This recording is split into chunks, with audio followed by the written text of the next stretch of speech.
Imperfect Gentleman Show. I think we're gonna have a fantastic show today. It's gonna be an incredible show. We have some Black Panthers in the building for real. Like that's really what it is. Like straight from Wakanda in the building. But before I get to that, I am Teron, literally Teron Von Godfrey, the impeccable, impenetrable. Alongside today, I'm gonna be GK Supreme, and I just want to shout out Harambe. Rest in peace, Harambe. Rest in peace, Cecil the Lion, and just go and donate to PetSmart charities because we're one with the animals. Yes, we are Imperfect Gentlemen. And you know, every week we bring two amazing guests who are female on the show so that we actually exchange ideas and learn from women how to be better men. We have a lot to learn. I don't know if we have a lot to learn, but I don't even know if I know anything. Like, you know what I'm saying? Like, a lot would imply that I have some basis. But at this point, we don't. And of course, in the building today, we have Lex Lu. Hey. And B.K. Habermehl. Okay, see, the way BK was so gangster right before the show, and then now she's like, hi, I'm He's BK. imposing this characterization on me. I don't know. Lex, do you feel BK is a little... I think that she's a beautiful young woman that gets gangster when she needs to. I feel like you said that because like she cuts people's faces. Like I feel like you're making. But the thing is, you don't. Up. If she cuts people's faces, would she say that she cuts people's faces like No. a real one? I don't that's all cut I'm saying. anybody except for. That's all I'm saying. Both of you look like you've buck 50 people all day long. I've actually never been in a physical fight ever in my life. Well, the best fights are never physical, BK. If you had a cute little puppy and somebody smacked your puppy, would you defend the puppy? Would you defend the puppy, Would you BK? defend the puppy? I would defend the puppy, but yeah, I don't think I would do it physically. I would just take a picture, like get some evidence. Okay. That's that white shit. Teron, I definitely think you are projecting. He was projecting. He was projecting for sure. Look, actually, everything I'm saying is really about Lex, but I don't want to. Because Lex is in the music business. I don't want her to lose a deal because I said something. But but I'm in music business too. Well, BK, we're here to talk about Lex's music business right now. True. Wow. You know what I'm saying? But No, I want to hear about BK too. As well. I'm assuming that you are both extremely talented because I feel like Lex is thorough and she would only hang out around talent. Oh yeah. And that's the only reason Mr. GK Supreme would ever even be like, yo, we need to. We had someone booked today and GK was like, nah. Yeah, I canceled him. And the story is I was in PetSmart, all right, and somebody was like, oh, that's a cute dog. Can I pet your dog? And this lovely lady starts petting my dog. I turn around. I was like, I know who you are. And I knew who she was, like not only because it was her and it was her son, who's this perfect little gentleman. And what I admired about them on the show, The Four, which we'll get into, is that he was so supporting and so natural. The Four on Fox. Oh, so they were on the Four. You were on the Four. Yeah. But the son was too. And I thought that was cool that you brought your family on board. And he was like, what's your son's name? Sebastian. Oh, that's a good name. Yeah, Sebastian Cool Malachi. intentions. I like that. That's actually where I got it. So, and let me talk about. I never knew that.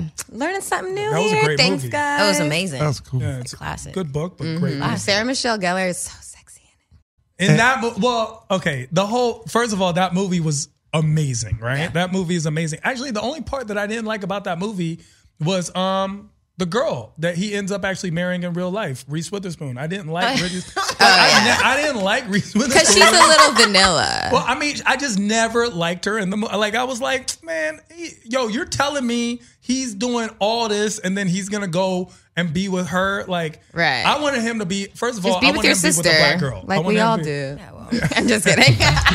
Okay, so BK, I think we should see other people. No jokes allowed. It's No jokes you. allowed. Incestual jokes are always allowed at your family functions, but at ours, no.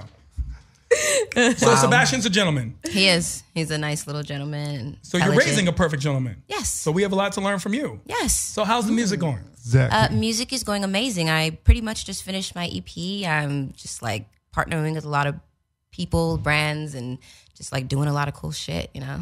Happy. So this is facts right now. Before I met you, I had already copped the EP Lex Angeles. Now you said there's another that's one. A great name. Yeah, that's popping. Lex Angeles. And you said there's another one coming now. So first, can you shout out the name of the one coming up? Well, actually, currently it's untitled because I got to feel it first. It was going to be Lex Angeles 2. I'm still unsure. Like I said, I still have a couple sessions left to finish up songs. So, Teron, what do you feel about Lex Angeles 2 as a name? I don't like Lex Angeles 2, but I really like the title Lex Angeles. Yeah, because I'm from LA. I am LA actually. Where from LA? Oh, everywhere. I grew up in the Valley. I grew up in LA. I live in East LA right now. I have a 3-story mural in South Central of me, actually. Of you? Gorgeous. Yeah. Yes. Someone. Wait, how do we find this mural? Like, how It's do we on get 48. How It's do you on get one? It's on 48th and Western. Boss. Hey. 48? That's boss moves right now. Yeah. So what we're gonna do right now, I'm gonna holler at Martin, the producer. We're gonna play a track from Los Angeles, which is a title track. Yes. And I'm vibing with it. It started right. And when something starts right, I want to hear the rest. And I did. But I want to play the vibe that really captured me when I heard your sound. Martin, can you cue that song, please? Stars out, let's dance, mobbing out with my best friends, carving out my next win, mamba out, Lex in, to live and die in LA, family music getting paid, got my hustle June and May, it's probably why I never sleep, got my city and they waiting on me, feel like Diddy with my dirty money, run up on me if you're feeling gully, up and ready on an early Monday, ran my city, I'm a Democrat, politicking with my diplomats, raise the bar like a thermostat, ever changing up my habitat, taking flights, live up in the sky, climbing mountains so I stay up high, feel the pressure build up in my eyes, I'ma get it or I'll die trying. Welcome to LA, girl, we just like SEX, up like these lights in the city, I never rest, you ain't seen nothing if this way you never been. That's what you about, and I love the track. And I was in a studio once, and the producer was saying the voice, right, should be like another instrument on the track. It shouldn't be like you shouldn't stand out too much or in a bad way. And I feel like your cadence, That was just me, your bro. pitch. It was Tehran. It was Tehran That the was Don. me, he said. It's Tehran, but you know what? I wanted wasn't give you no I credit. wanted to not give him credit because he was messing with the homie BK. So I was. Hey, that's what's up. Yeah. We a team here. But- Me GK and and BK have a home BK. thing over And, like there. that. what I like about Go way you, back. Lex, is artistically you become an instrument on whatever track you're on, and that's why I so much love Los Angeles. Yeah, thank you. And that project was like the first project that I put out where I was really proud of. And I was like, I'm actually doing this. I'm actually making music and that I love, and people love it too. So I'm happy. That sound that you put out actually to me sounds very new LA, and it feels like it's something where I don't know if Top Dog started making it popular, but it's a sound that I feel like comes out of LA, which is it's an eclectic sound. Yeah. And maybe that comes from the diversity that exists in LA, even though it's extremely segregated. Well, we're everything here in LA. Like I put out a rock pop album in October of last year. It's 5 tracks EP. What was that called? Ex-Girlfriend. It's 5 songs for the angry ex and all of us. So it's all like That's what's up. so it's all like just songs that like I had stacked up like from my ex, and I was just like fuck it, I'm gonna put them out. And I did. Like, who hurt you? I need to get a really this- bad ex because Yeah. like it just seems like that's the biggest motive. You've to had make some. You said you want deep one? You've music. had some. Like, I have had Like I don't know if you want You to don't that. want that. You don't want Yeah. that in your life, man. Yeah, I mean, like Adele, look what she created from that. Fair. You know, Fair. It's Taylor just- Swift. Taylor Swift dropped Keisha a- Cole made a whole career off of being an angry black woman. Who is more ex oriented, Taylor Swift or Keisha Cole? That's a tough one. I'm gonna go with Taylor Swift. Because Yeah. Keisha, we still like there's hope for Keisha. I just feel like at this point, Taylor Swift, bitch, it's you. Like, if Right. everyone- Like, what is everybody- the common denominator you know what I'm here? saying? It's you. Like, you know what I'm saying? Even the body is the Wonderland guy. You even hate him. Nigga, Yeah. He's the Although nicest. I heard he's kind of Sure, but you know what? You know what you're getting into. Right. His song is Body is a Wonderland, and he had a song. Like, you already know what it is. that was about Jennifer. He had a lot of songs. He's really talented. Okay, he's I'm an not saying he's amazing not. guitarist. Listen, John Mayer's my boy. Like, Okay. he's actually my boy. I'm just saying, you know what it is. Okay. Like, you look, there's certain people You you know know get what it into. is, Like, if you nigga. date Drake, bitch, it's you know what I'm saying. Like, I hate You know what blame- you're getting into I when don't- you get into a relationship with Exactly. someone, depending on what their past is, and that sucks too Exactly. because that's like you're 'Cause kind of it's like real. yeah. And I'm not saying Sometimes you people have can't hope. change. You have There's hope. hope. But at this point, and I hate blaming the victims, and you should never do that. That's wrong. However, at this point, if you date R. Kelly, bitch, it's your fault. Like, you knew what it was. Like, if you get pee on your face because you dated R. Kelly, you should not be like, people help. It's like, yo, go flush. You know, Like, at the- that's a point Tehran made, and I want to I mean, ask. unless you're like 14 and you're like Yeah, you're just like I well, mean that's what he's feeling. yeah, But they're not even saying no, people they were help. 18 now. They were 18 this Now. time around. But they Oh, like that's the true, that's parents true, were that's trying true. to be like, help our daughter, and she's like, I'm chilling. Like Yeah. I like it. I like here. this apartment. No, it's like Yo, Stockholm honestly, syndrome. Honestly, it's expensive in WeHo. Really, like, I wouldn't be proud of myself, but you know, if I got to take a little pee, you know what I'm I saying, don't like in know. a 3-bedroom, Okay, I'll let him know. you know what I'm saying, like, but when we as men, we're trying to be better gentlemen, and we want to ask y'all, is it our job in the male community to speak up when we see something like that?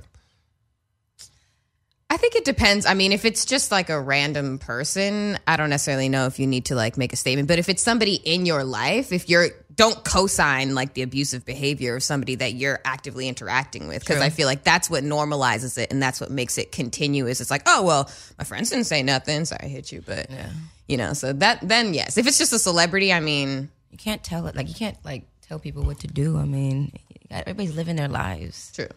Yeah. I don't know if here's the thing. I think it is our responsibility to speak up. In general, people should always speak up when they see injustice, no matter what it is.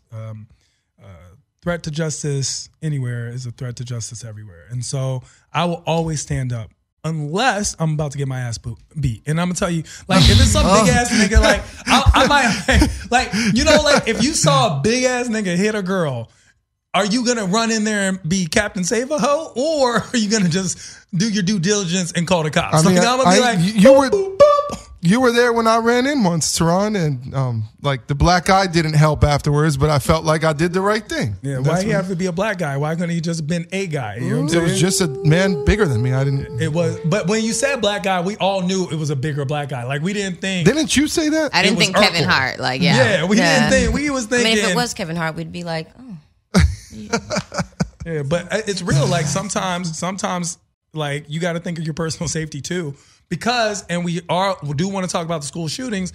President Trump made a statement where he said so there were 4 police officers who did not go into the building during the Parkland shootings. Oh yeah, I heard about that. And President Trump made a statement because everyone's condemning them. And President Trump was like, I would have went in and saved all the kids and done some ninja moves, whatever he said. But the concept was he said he should go in there. He would have went in there and he would have done that. Trump? President Trump, yes.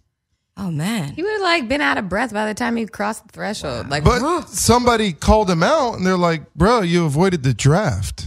Like, how are you going to say something like that?" Our president just says a lot of stuff that sounds good at the time. I feel like he just says anything that comes into his head. Like those police officers were scared. Like our police officers aren't trained for that. And not only that, they're not trained well at all, for a lot of situations they get put into, but like, and that's how they react. But like, it's just something we have to start really thinking about, like from the bottom, like, okay, so how do we train? Our police just need to be trained not to shoot people, how to put people down without force, like, without lethal force. There's a lot of things that our police are like weak on, and it sucks, but like, the president isn't going to do anything. So I don't see him doing anything. I mean, what stood out to me in that conversation too, and obviously like a lack of training sometimes, a lack of tools. Like he was going against an automatic or semi-automatic weapon, and he didn't have one. Now, me as a man, as an older brother, I would feel obliged to jump in there. Like even if something's gonna pop off, like I'm with it. But the average person, I have to sit back and anticipate.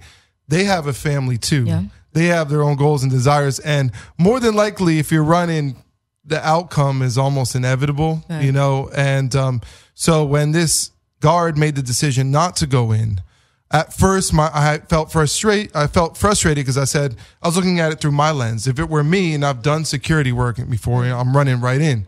But when he didn't do it, I questioned him, but then I had to sit back because of his status that Teron the Don shared. Yeah, this nigga making $15 an hour. Like, yo, I got kids and a family. Yeah. Yo, I mean, do I think he deserves to be suspended or get fired? Sure. But do I think as a country we need to condemn these people for not doing this country's, if everybody in this country did their job, then the school shooting would not have happened in the first place. Yeah. And it's, sorry, no, go ahead. No. I mean, I was just going to say it's convenient to kind of like that's the surface thing of like, oh, that one individual event and that one individual person who maybe could have gone in and maybe saved like a couple lives. But it's like, what's the real umbrella issue underneath it, which is what, we're paying attention to, like these little things of like him. But the fundamental thing is like, what about all of the legislators out there who aren't doing their jobs? They're being paid a lot more. They're not protecting us. It's like, oh, we're going to blame, like you said, this guy's making $15 an hour. Well, I mean, he actually was making like $65,000 a year, but still. Okay, well, either way though, it's like comparatively. Yeah, I mean, I said, but I mean. Yeah, like his level of power and his level of being able to actually influence change. Maybe he could have done And he's one not event. a ninja. Like, we gotta understand, like, yo, he's used to dealing with school bully, you know what I'm saying? Maybe, pot possession. Right. You going in, he's got like, ta-ta-ta-ta-ta, and he's not Superman. Now, do I think, as you said, training? Of course, training is a big issue. But here's my condemnation of the American public when they say stuff. Everyone says we want training, but no one wants to pay for it. Everyone hates potholes, but everyone also hates paying taxes. And that's how these things come about, is we do the bare minimum. They overuse and overspend money all the time. But do you want to pay more money to get things done right? And the answer overwhelmingly often is no. How do you know? Because we always vote for tax cuts. Yeah. Mm-hmm. That is the big thing. Tax cuts. At this point, we vote for, as long as gas stays at $3 an hour, everybody's happy. And honestly, if it went under $1, nigga, you might be able to bring back slavery. Like, I might be like, I'm okay. And that's a great point. There are a lot of different branches of causation. I don't think you meant the slavery point. But for me, it's more the like earlier, we don't need mentioned to raise the taxes, and we just need to redistribute how we. For example, like what percentage of our budget is spent on military defense and like keeping up like a huge arsenal, the military industrial complex, like, and then what percentage is spent on human resources, actual like fundamental infrastructure, things like that. So we don't necessarily versus like 4%. Yeah, exactly. So it's like we don't need to necessarily raise the taxes. It's or for me, it's not necessarily like, oh, I'm unwilling to pay. It's more like I want the people that actually can change the percentage of the budget to make the budget be more. Has anyone helping ever people called you a around you. Tehran girl? Because I'm very sure Yeah. that people Tehran should be girl? calling I think you a I Tehran may does that have mean? telepathically a said that to you. Tehran girl. Like, does that mean? But it's back, just all it's a right, all right, specific back to the type of topic. girl. Let's focus. Back Yeah. to being gentlemen. All right, so we had different branches of causation. I saw an article right after this, right, that it was a father who saw a note and a journal that his child had and was planning an attack. And and this is a tough question too. Father turns in the kid to Snitch authorities. ass Snitch. Now I want to know from both of y'all and Tehran and Lex is everybody the parent. listening. Yeah, especially let's direct this towards Lex. Was it the parents? First of all, is it the parents' responsibility? Because we mentioned all these other factors, but does it really come down to the parent? Yes, Lex Luthor. Yes, Does it? as a parent, it is very important to raise your child. Like, we give our children to schools and to daycares, and then, the average parent works, 12 hours a day, comes home, wakes up in the morning, their kids don't even see him, goes off to school. They come home, their kid's already on their way to sleep. That's like the average parent. You don't get any time with your children. Even on weekends, you're fucking tired, so you don't want to do anything. And that's where we're losing our children. Like, our children are they're getting raised by the internet. They're getting raised by their friends. World star. Yeah, you know what I mean? That's not real life. When I was little, I had my brother and my sister and my mom. Like, she worked all these hours. She still came home and took us to the park just so we had time with her and talk to us. And she's my best friend till this day, If I saw something like that, first off, my son would never do that, because I am his friend as well. We're best friends, and I know everything. But if I ever saw that, I don't know if I'd turn him into the police, but I would definitely get him the help he needs. And that's on, getting him someone to talk to. If he's not talking to me, obviously, if that's happening, he needs to talk to someone. Find the root of the problem of where it's all coming from, because it's something. What if your son was planning a bank robbery? And then I'm you in. read the plan, Right. you read the plans, and it was flawless. You're looking in. at Ocean's this 11. is ancient. I'm in. Okay. I just want to see where the line of rocking. it is. We're rocking with the son on the bank robbery. Yeah. Great parenting. Now, He's a ride or die. Now I don't know where you draw this line. All right, Yo. I may not have a son. I got Choco the Chigo. Yo, Follow by the him way, on I'm Instagram. into. I'm just throwing that in there. Chocolate Right. the Cheeto? Yeah, Chico, Choco his the Chigo. dog. Oh, he's You've never so seen a cute. dog? So That's how I you met got him. to see the Chigo? dog. Yeah, he's a Chico. He's a- He's Oh, a is that like a Chihuahua BK and a dog? Beagle Oh, mix. no. I was just So the asking thing for- is, right, when I'm trying to parent a dog, and I know it's very different than a child with the capacity to shoot up a school. I notice when I try to be his friend, like Lex and Sebastian are friends, he kind of gets confused who holds the authority. Yeah. And then he may not listen. He may try and Because put he me in listens to check. me. So what I want to know is Choco listens to me. some advice from he listens to Tehran 'Cause I'm not voice his of friend. authority. Like, I'm not like- his friend. So with you, Lex, you have a very unique, and I think you have the proper relationship with your child in the sense that you've built a friendship. Many parents forget to do that. Yeah.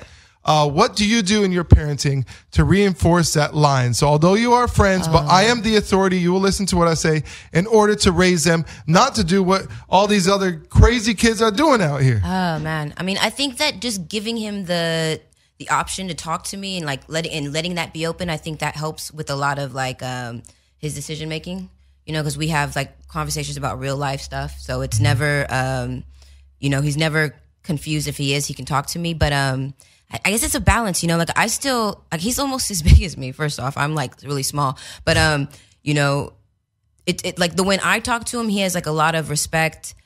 Sometimes you know, we have arguments, and instead of me punishing him, I actually just have conversations with him. And I feel like that works out for me more so than anything. So like I hear his side, then I also say, well, this is why that doesn't work, and this is what we need to do differently. You know what I mean? And I use that avenue to discipline and to keep that line, you know, like. And do you have advice to parents to do? Because I think that's a great mechanism. Now, for parents who will come back and say, I'm working a 9 to 5, then I have to work the part-time job. Yeah. Child is in school and then daycare or aftercare most of the day. I don't have enough time to get through that child. Yeah. What's a good like scheduling tip or ratio where they could, what's your plan when you approach Sebastian with I would just like to say, you know, like, they only grow up once, you know, so I know that we live these lives to survive. I mean, it's just, it's hard to survive out here, but just remember that like they only get raised once, they only live once, and you're going to regret all the time you didn't spend. So when you do get that extra time, just, you know, try to, you know, make sure that there's maybe like a weekly thing that you make sure you do with them once a week, you know, and I always remember that with my mom as well, or, you know, something like that. It helps. I actually like had to put my sister in check right now. So my sister just texted me that girl referring to you is tripping, that school is 8 hours and a work day is 8 hours. And last time I checked, no one goes to bed at 3 p.m. when school gets out. Parents have time to parent, they just don't. And I had to check her and go, that's not true. But because she's different hours. She's used to being upper middle class. She's used to having two parents in a household, and she's doing what elitists do all the time, is what people tend to do is forget circumstance. For example, if I'm a single mom who's working 3 jobs to pay for my 3 children or 4 children because the father has left me, and I'm an immigrant and I can only make this much amount of money, period, because of documentation or lack thereof, which is as we can tell, a large percentage of a population speaking.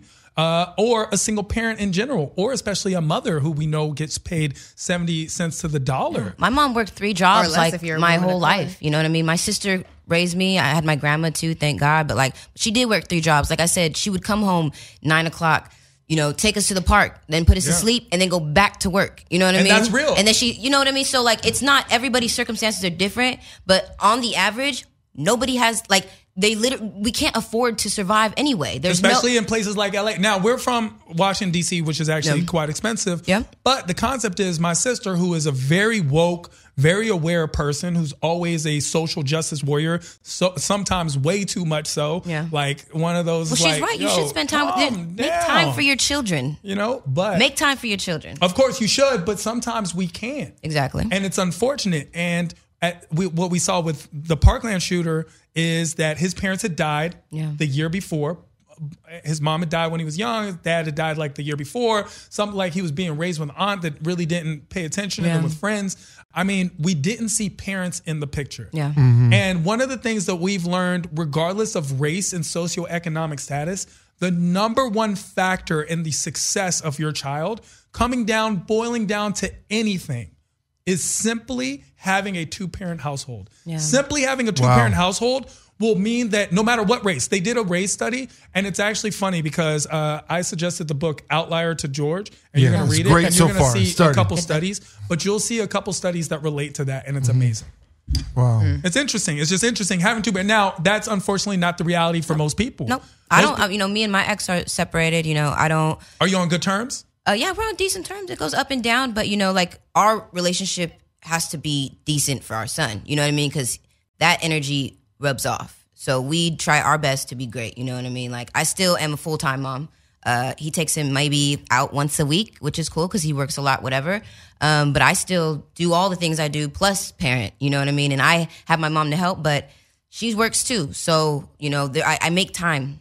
if I don't sleep, I make time. One thing I admire too about Lex is especially like she never brings that conflict to the kid. Like I feel like there's so many divorced parents where it's like you end up talking shit about the other parent or you like bring up some other thing, and like even though it might be super frustrating for you, like as the parent you have to take that maturity on to be like, no matter what this person has done to me that justifiably they might deserve judgment from the kid. It's like maybe when they're older, but right now that's only going to confuse them, probably mess up your relationship with them. So that's something that whenever I've seen with Lex, that takes great character and maturity. Yeah, it is. And it's interesting to me because you're also a parent that's in the music business. Yep. And that must be extremely difficult. Yeah. And BK, you're in the music business as well. And you're a very talented musician, according to Lex. Can we hear? very talented. Let's take a moment. I want to hear more about what you do, BK. She's amazing. Yeah. Thank you. I sing, I play piano, write music, kind of like a jazzy, kind of like a sort Tehran of pop. girl. Yeah. See, what is this Tehran girl? I don't know what this means. I feel fear in my heart when I hear this. There's no fear. It's a very good thing. It's an intelligence quotient. It's like an IQ. Okay. Well, yeah, and I consider myself, a Tehran girl. I get it. Oh wow. I like to be, involved with, I feel like, or just intellectually stimulated and within the, parameters of what's happening in society and being able to discuss things on it. Although I have to admit that in recent times, it's like, sometimes I feel like I have to disconnect because especially with all of I feel like the worst thing that could possibly happen at any time is what will happen with this government. It's like, I don't even need to watch the news. I just assume like whatever is terrible, like it's going to go down. But Stacey Dash is going to turn it all around for California. Yup. You know what? Stacey Dash is running for Congress. How do you guys feel about Stacey Dash running for Congress? You know what? I would have said she didn't have a chance in hell, but Trump won. Won. I don't know, but I hope not. Because, I mean, come on, girl. You're cute and clueless, but let's relax. It's interesting. People feel that President Trump winning means that you don't need a lot of experience in order to run and win. However, to be very fair, President Obama was not that much of an experienced politician and had no specific. He was actually in his first term of Senate when he won. He was in the Senate. Sure, but the concept is we have traditionally based things of presidential nature on what we would assume is experience, but there is no experience for running the country. It really comes down to, do you like or dislike Stacey Dash's personal politics and her ability to handle things? And I think Stacey Dash is a very beautiful, intelligent woman who has a point of view, and she can get that dick, but not this Congress run. Like, I'm not really. But wait, there are things that you can do to prepare for the presidency, like being able to run certain things on a smaller level, like being a governor or things like that. But President Trump, but I feel like within also like in terms of sponsorship and like lobbying and various things, like there is a way to have a political resume. I want to see Maxine Waters just win. Like, I hope she needs to be in the Senate. I love me some reclaiming my time. I love Maxine Waters. That was the best thing I've ever seen. I love her. Sort of political situation. That was hilarious. She murders it. She's real. Like, and to me, Stacey Dash doesn't have the temperament and. I'd rather have Angela Rye.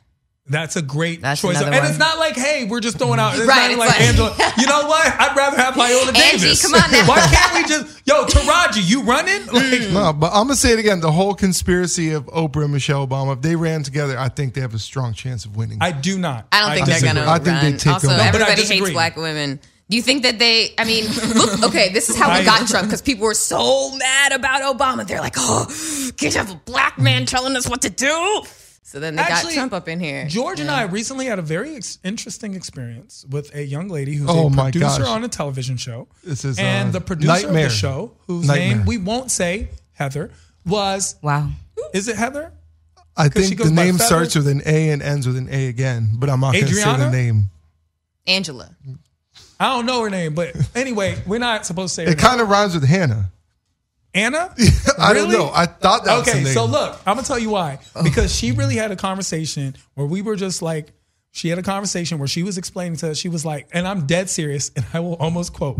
Basically, I'm paraphrasing, but I'll quote. Like, she was like, what? So there's no place for white people in television anymore? It should be only based on talent and merit and not skin tone, because the concept was I was suggested another black figure on the show because the one black person they had was a bit stereotypical and things like that. And it was a very, let's give her credit, very great good show. Amazing great show. show. The person who created the show is a great friend of mine, and it's brilliant. And I think it's smart, and I think it's funny, and it's just a very good show. Tehran made a very sensible piece of feedback. He said that maybe you should consider someone of a minority, and because the minority representation they have was a bit stereotypical, and I was like, maybe add in one more minority person. And she was like, what, there's no place for white people? I was like, no, the host is great, I'm just saying that maybe. And then she was explaining how she's not even white because she's French and 3/4 Italian and 1/4 German and 1/19 Native American, like really went down. I was like, I'm not even white. I'm from Brooklyn. And then I was like you're so desperate, and I was just listening. Yeah, and I was like, please get to the punch, because the punch is crazy. Way more. So then I was like, no, you're white. And she's like, I'm not. I'm like, bitch, you're white. Like, honestly, you're white. And like, even though another black dude walked by, and I was like, yo, what race is she? And he was like, and I was like, no, what race is she? White? And she was like, no, I'm at. And then he was like, you're white. And so later she explained, and this is the kicker. The kicker. When she was explaining this, she went through the I have a black best friend. Wow. She went through the I slept with black guys. She went through that as well. And then she said this, and this was the classic. That. She was like, actually, you know who has it the best right now? Black women. Because they have Oprah and they have Michelle. I don't have anyone speaking up for me. And George was there when that happened. Melania's here for you, girl. And I go, you realize you just named 2 people. Like out of 2 7 out of like billion people in the world. You named 2 people. She meant that, but she meant it. And in her heart, she is not racist. She doesn't believe she's racist. In fact, she thought we were racist for not understanding and why Black Panther is so important and things like this. And then, it's sad. And then what got to me is she complained about her boyfriend not being able to get an audition. She's like, it's been 2 years. He can't get an audition. They want ethically ambiguous. And then I said, well, honestly, I'm not going to imply that. Quite possibly. No, yes. George There's was plenty like, of room for white men in Hollywood. I was like, yo, well, what about my past 10 years of not being called in? Yeah. And now I'm hot. Right. But what about my last 10 years where I wasn't called in? And then you gave the leap analogy, which I think you need to say on the show today, which is, it was great. Yo, there were like 16 Lord of the Rings and nobody said a word. You know what I'm saying? There was no black people, no Latino people, no Asian people in Middle Earth. We let them have it. My mom was hella mad about that. There were golems. You know what I'm saying? Twilight, in the movie Twilight, there were 4,634 people in whatever Washington. There were like 12 vampires, 15 werewolves, and not a single black guy. The one black guy that almost killed Bella. Yeah. Like, yo. That is accurate for Washington, that's real. But actually, it's not for Seattle, which is a very mixed population. I was just kidding, but the concept of what I'm saying is this has happened, and it's unfortunate that we even have to celebrate Black Panther because this shouldn't be a celebration for something that happened. It should be something that just happened. It's a superhero movie. Like, sure. And what's sad is that we this is what we're celebrating. It's not even like,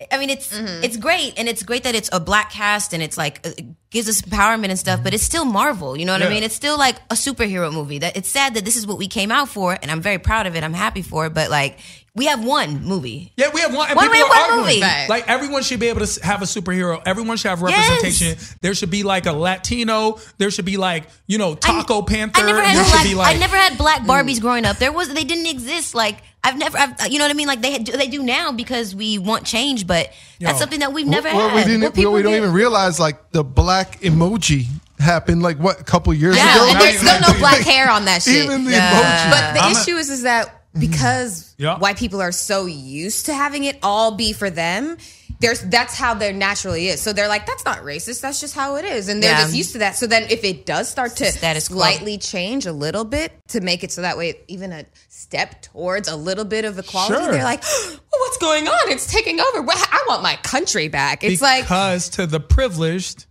equality will always feel like oppression. And that's something we must note. Now, I do not blame all white people. It's not. If I was white, nigga, I'd be in the KKK. But the point of it is, you know what I'm saying? I'd be like, deport them all. Get them all out of here. You know what I'm saying? No. But the point of it is. By the way, ladies, don't get too offended. Tehran is a professional comedian. You can see him at Laugh Factory Mondays and Thursdays. I also have a master's in economics and a law degree. So let's also take the intellectual aspect and put it that I'm making. The bigger, larger point, which is the fact that we have to all be in this together. And for someone else to feel oppressed because of equality, that is a problem. Yeah. And it's sad, but that itself is an indicator of privilege. That in itself. And so everyone should have a superhero. Now, when it comes to superheroes, a lot of our superheroes come directly from music. And both of you are artists.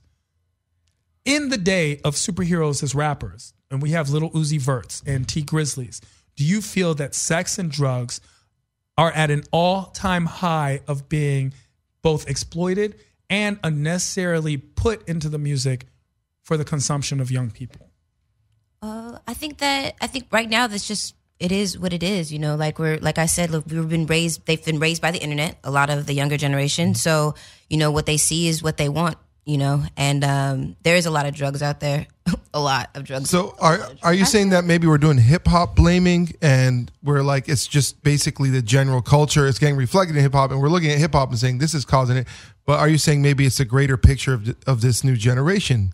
Yes, I agree with that. I don't know. I feel like sex, I mean, if you look back at some of those like old jazz songs, you really listen to those lyrics, they're basically talking about like, I'm gonna take her around the fucking shack and like hit it up. I mean, sex has always been a part of music, so I don't want to necessarily say that it's like, oh, hip hop. Yeah, and of course. like, I ain't nothing but a hound dog's about right. Yeah. So, but I But do think that the drugs internet hip hop is has, drug, like hip hop is a lot of drug culture right now. Like, you know, That's it's true. developed over the years. You know, you used to talk about like how we used to sell drugs to get out of the hood, and then it moved to like, I want to be better. You know, I want to, you know, be better and better myself, and then it just kind of went back. I'm not into the Xanax thing right now. The Xanax thing, and like I call them Skittle demons, like the 6ix9ine, like all these rappers. they look like Skittle demons to me. But they're popping though. Like, they're popping right now, and people I don't respect understand that. entertainment. Like I don't it's know. entertaining, but here's the concept: is that people are listening to it and actually living their life like that. And there's always a point that older rappers make is like, how do we go from drug dealers to drug users? And I want to be like, nigga, because y'all sold us the drugs. Y'all sold us the drugs. Like, who were you selling to? You weren't leaving and going to Brentwood and selling crack. No. You were selling them in Compton. Your own people. And so you were selling them in Atlanta, and you were selling them in Brooklyn and Queens. And so now you have those kids who like, yo, I grew up. Where did I learned it by watching you, Dad, that commercial. It's like, yo, you the dad, nigga. But the highest drug consumption is in like more affluent communities, I feel like. Yeah, of course. But what's worse here? You know, we have the older generation of the hip hop heads saying, you know, we used to brag about dealing it. You're bragging about using it. And I sat back and I thought to myself, and I used my third eye and I took a deep breath. And I said, what really is worth? Harming yourself or harming many others? So that argument that maybe these older hip hop heads are saying about these kids using it, well, you're still glorifying your lyrics about selling them. And it made me think, what is actually worse? I don't know. Like if you look at life through the lens of yourself and your existence, then obviously worse would be poisoning yourself. But then if you look at humanity, worse may be selling them. Yeah. And I don't know. I think in general, but there is a missing element though. A lot of these people were talking about selling them. They're looking through a lens of, and T.I. said it in an interview once, but being a product of your own environment. Mm-hmm. And that's what, okay, there is discrimination in the workplace. There is lack of resource. There is this community. I mean, and this is what I physically thought or needed or even had to do in order to pay my bills. That was my option. So there is that argument, and when they use that argument, I say, okay, maybe you have a point, but it's pretty perplexing. And also, you see it now in R&B. R&B is not what it used to be. My mom used to listen to R&B in the car growing up, and listening to it now, it's completely different. You hear the drug culture in there too. Oh yeah. So let me lick you up and down. Well, the concept has to be the entertainment pushes forward, right? So it's supposed to be shocking. So when something gets done, now you have to do what's next to be even more shocking. Yeah. So in the 80s, Madonna was shocking. Don't look at it now and be like, oh, that's classic. At the time, you would get in trouble for listening to Madonna. Yeah. And you'd be like, oh my She was gosh. in the church, like cutting, like Exactly. Like people were like burning the CDs and everything. Yeah. Don't preach. Do you rap about drugs in your lyrics? No, I don't rap about drugs. I don't rap about a lot of sex. I just rap about like, you know, like I don't like, rap about nothing. Actually, my music is pointless. Yeah, and I rap about like my life and like real life issues, but I don't, you know, I'm not like a avid drug user. I don't want to push that. It's not something I've ever been a part of.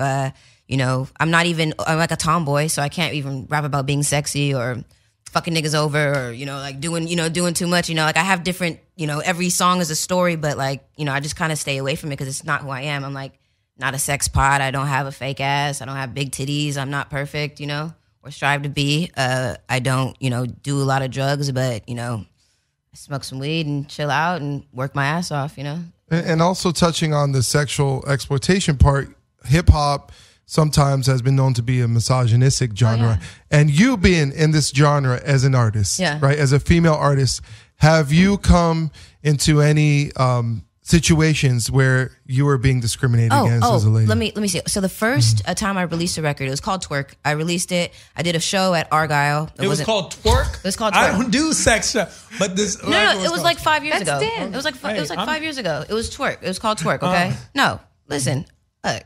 It was called Twerk and Cocaine. My mom twerks. My mom twerks, okay? Yeah. Everybody twerks. I'm not mad at you. Twerk away. Anyway, I did a performance. I finished my performance. I ended up closing down the club. And the DJ was like, damn, that was really dope. Check out a record. He's like, all you need is a fake ass and some titties and you're going to be number one. Oh. And I have the soundbite of it. And I can't wait to like get to he said that about he you. said that about me. And it's probably a DJ everybody knows. That's messed up. And yet somehow true. And I'll tell you why. And it is true. Nikki and Carter. Okay, I'm sorry. No, I mean, look at all the female rappers right now. You have Cash Doll's amazing. They're all really cool or whatever. But like, because I support all my females. I don't want to put any of them down. They're all amazingly talented. You have Nicki Minaj. You have Cardi B. Sure. Cash Doll. You have... lots of dolls, apparently. The Asian doll, Cash Doll. They all have Smash fake ass doll, and fake titties. And who's the best female rapper of all time? Lauryn Hill. Lauryn Hill. Thank you. But that's... I told you. Well, it depends on... Yes, Lauryn Hill, of course. Like, Missy Elliott, to me, is also a very... I'm going with Lauryn. But can I make a correction here? He said best female rapper. Lauryn Hill's one of the best rappers. She's in my top 5. Like she's in your top 5 of top all rappers. Okay, so all time. So this is a conversation we have 1.5 minutes to do. Okay, let's do this. I need to hear your top 5, and you have to keep Lauryn Hill. Top 5. Remember, I'm keeping Lauryn Hill. Of course, I'm keeping Lauryn Hill. Okay, top 5. My go. top 5 just has to be rappers. Rappers. Okay, well, Nas. I'll say Lauren. Okay. I'll put Missy in there. Missy. I love Kanye. Kanye. And who do I want last? Yeah, because like I'm thinking about Jay, but then I also like kind of want to like do something a little bit different. Andre, right? Oh, okay. No, Big Boy. Good Big one. Boy is so underrated. No. Black Thought. Okay, good. Go. It's your favorite. It's your top 5. Like, yo. Oh, that I like continue to listen to. Top 5. Like forever. 5. Okay, like, so this is classic. This Pac, is your roster. Lauren, Missy. I can't stand the rain. Yeah, I would have to say Nas. And damn, that last one. It's hard to just fit into that last one. You can take Black Thought. I take Kanye just because. Kanye's nice. Because the first two top albums, 5. like first 3 albums. Kanye's like I love all his albums. Kanye. Bro, like, how can you? Kanye kills it. Yo, number 1, Jay. And this is Jay and my list is in order too. Sure. I'm not shuffling. Sure. Okay. Number 1, Jay. I'm about to turn some heads right now. Sure. Number 2, Kendrick Lamar. Number 3, How did I forget Drake. Kendrick? Number 4, okay. Pac. Drake is nice. And number 5, Lauryn Hill.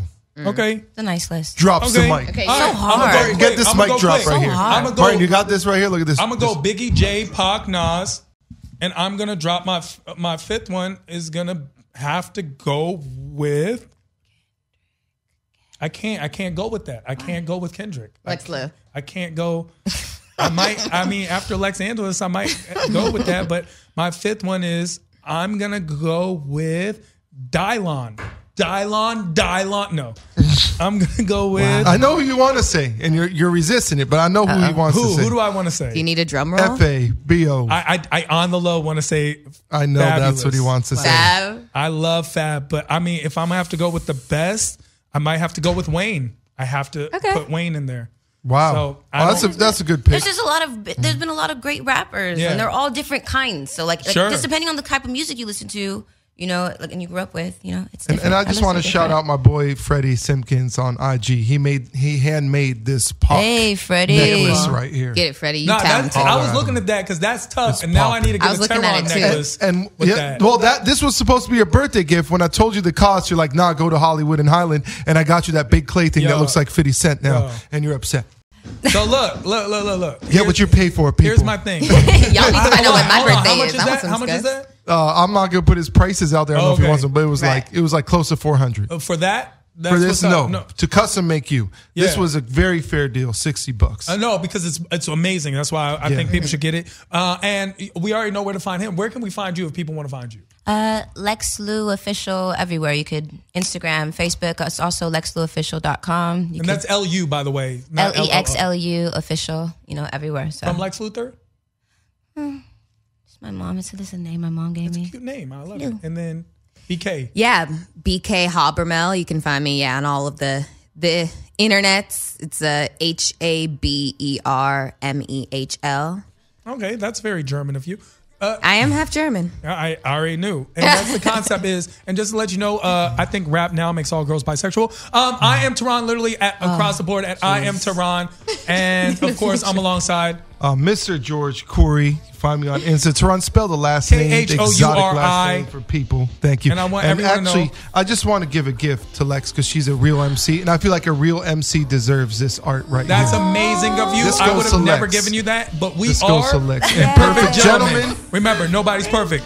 But us. We'll see you guys next week. Holla. Thank you.